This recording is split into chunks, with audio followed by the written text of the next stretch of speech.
Title: Afraka Retold, The Journey of Genesis. Opening narration. Africa, the cradle of civilization, the motherland, the continent of diverse cultures and histories. A continent rich in natural resources and blessed with a wealth of diversity. Today, we take a look at the journey of Genesis, the story of Africa before colonization. Chapter 1: Pre-colonization Africa. Africa has a long and complex history, with many great empires that flourished and thrived before the arrival of European colonizers. These empires were built on trade, agriculture, and natural resources such as gold, ivory, and salt. The Kingdom of Kush, the Kingdom of Ghana, the Mali Empire, and the Songhai Empire were some of the most influential pre-colonial empires in Africa. The Kingdom of Kush, located in what is now Sudan, was known for its advanced ironworking technology, as well as its powerful army.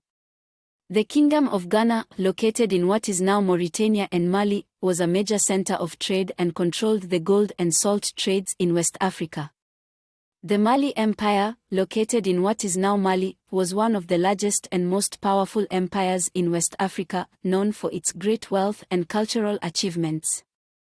The Songhai Empire, also located in what is now Mali, was the last of the great pre-colonial empires in West Africa, and was known for its powerful army and its promotion of Islamic scholarship.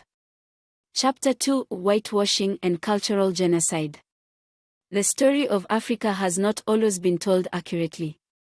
European colonizers sought to erase the contributions and achievements of African peoples through whitewashing and cultural genocide.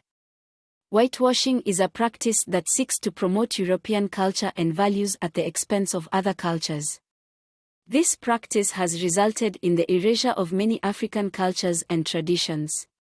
Cultural genocide is a form of whitewashing that seeks to destroy the cultural heritage of a people. The impact of cultural genocide can be devastating, as it can erase the history and identity of a people. The African continent has been the victim of cultural genocide through the destruction of artifacts, the erasure of languages, and the suppression of traditional practices. Chapter 3: The Impact on Diasporic Peoples. The impact of whitewashing and cultural genocide can be felt even by diasporic peoples who are generations removed from their African roots. These peoples have been denied access to their history and culture, and have been forced to adopt the cultures and histories of their oppressors. This has resulted in a loss of identity and a sense of disconnection from their African roots. It is important for diasporic peoples to reconnect with their African heritage and to reclaim their history and culture. This can be done through the study of African history and culture, as well as through the celebration and promotion of African traditions and practices. Closing narration. The story of Africa is a story of resilience, strength, and beauty.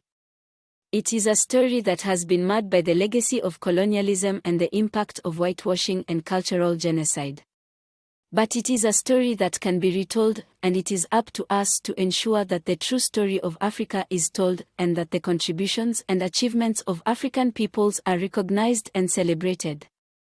By acknowledging the past and reconnecting with our African heritage, we can create a brighter future for ourselves and for future generations.